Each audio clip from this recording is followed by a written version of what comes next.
Hey guys, welcome back to Mid-Card Mania. I'm Daniel, and yeah, tonight we're going over to WWF for WrestleMania VIII. I can't believe the match. It's the world title on Mid-Card Mania. Whenever a world title match falls on this show, it just makes me cry. Should never happen. Anyways, world title on the line as Ric Flair with Mr. Perfect in his corner goes up against Macho Man Randy Savage. Ooh, yeah. All right, so let's get into it. Now this match. The main story going into this match was Flair claims that him and Elizabeth had an affair years before, and of course Savage, being the jealous lunatic that he is, didn't take too kindly to that, and of course the match happens. Magic happens right here. So we kick things off right off the bat. Savage tearing into Flair, beating the shit out of him. The funny thing here is the big story here at the time was that there was a strict no blading policy at all in WWF at this time. And earlier in the evening, Bret Hart took on Roddy Piper, and they collided, and of course Hart's busted open. Now he did blade, but he did it off camera. You couldn't tell he did it. B, Piper was in on it. So when they got back to the back, Piper was just like, "Hey man, I'm sorry I hit you hard like that." And Hart's like, don't worry about it. So it looked legit. So they were like, "Oh, he bled the hard way. That's okay." And nothing was said about it.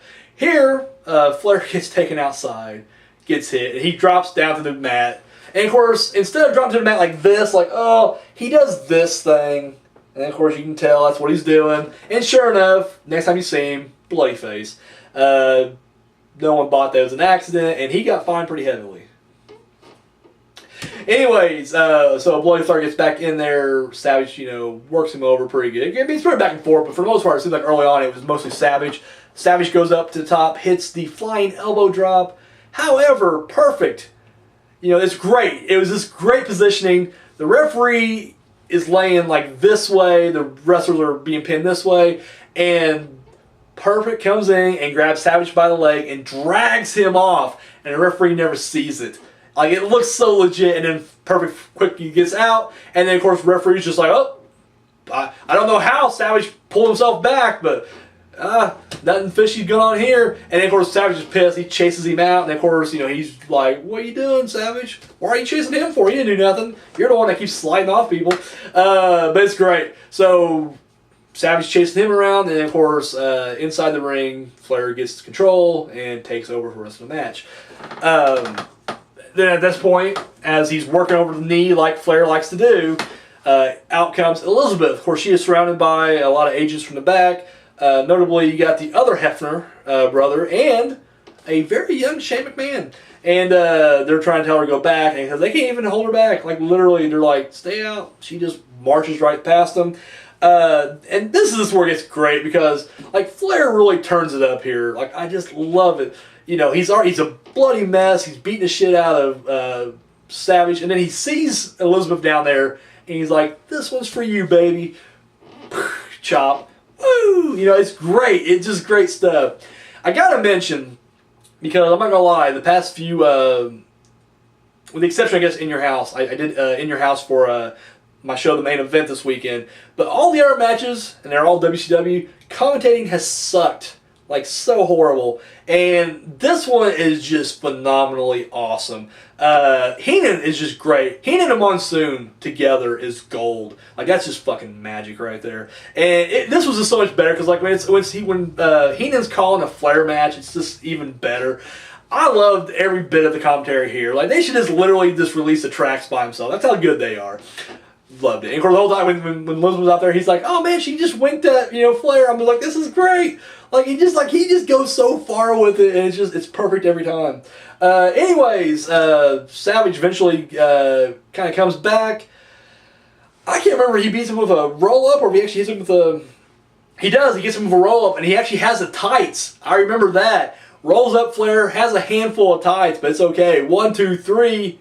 Because, Savage wins it. 1, 2, 3, hand tie. I forgot about the tights. Goddamn, Savage, you heel.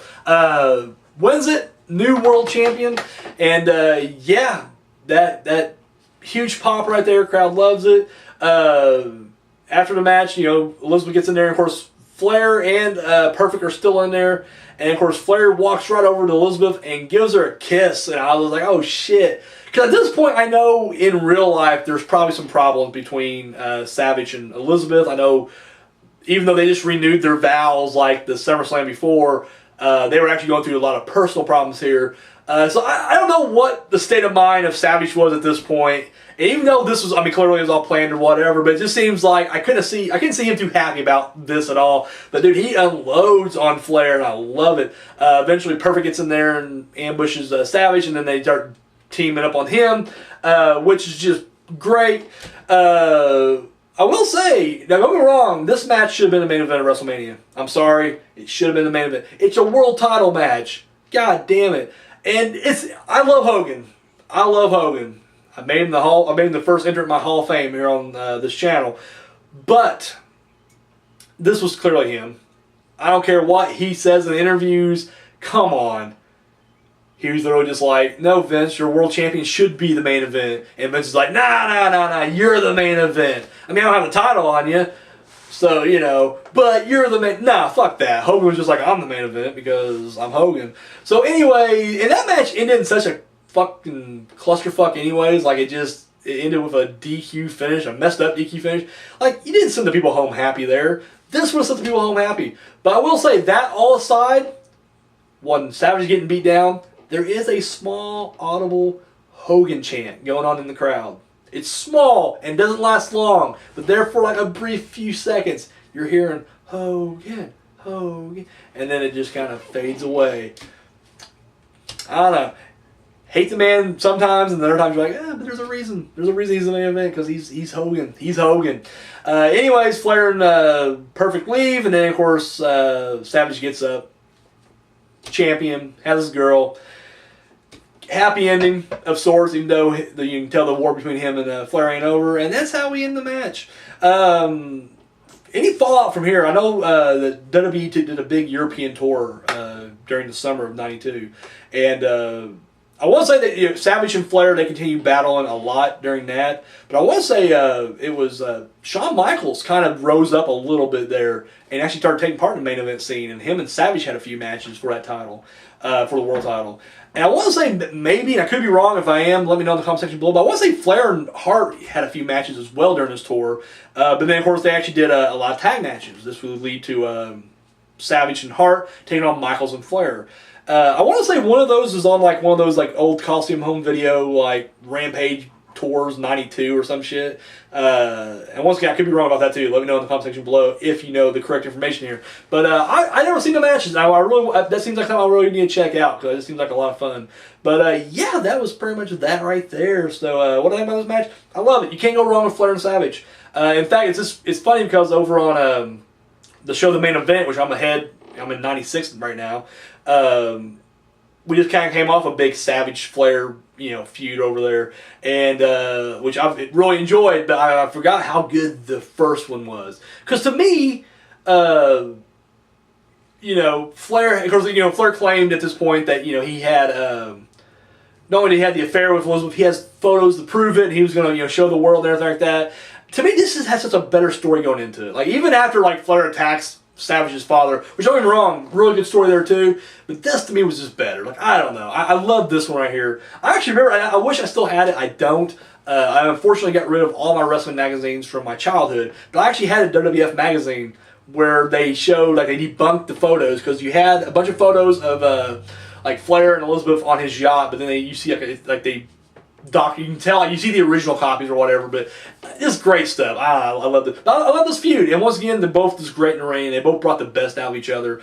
It's kind of premature. Other people have brought better. They brought more out of each other. I'll say that. I won't say the best, because they've definitely had better matches with other people. Ricky Steamboat would bring the best out of both guys. But anyways, not to cloud it up, still great when these guys get in there, and it's probably my favorite Savage Flair match. Better than any of their WCW encounters at all. I really love this match right here. So yeah, I enjoyed it. Let me know what you guys thought about this match in the comment section down below. And guys, next week we're going to go back to WCW for Wrestle War.